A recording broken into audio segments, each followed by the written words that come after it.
When did you start looking into some of these conspiracy theories? When did you start questioning some of these world events?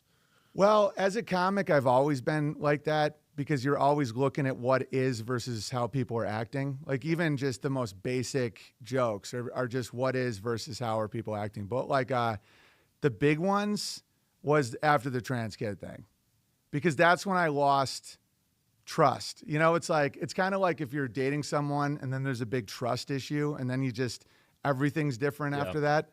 It was like that. And that's when I started.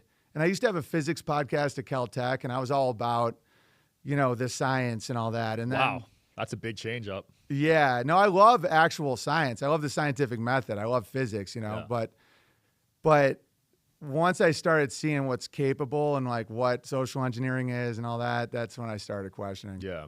A lot of science, like these scientific studies, seem to be compromised too these days. 100%. I did a sketch once about a scientific study of who sleeps more between me and my wife after the kid. Yeah. And so and the whole sketch was about, I get my scientist to prove it's me. You know, I'll send it to you after the stream, but it's like, it's 100% that's what it is.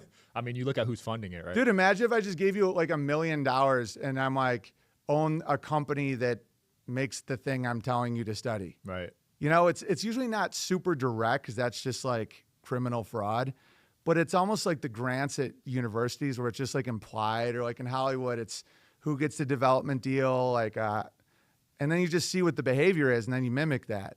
You know, like the global warming thing was totally that. Everyone's just like mimicking it because they're getting money.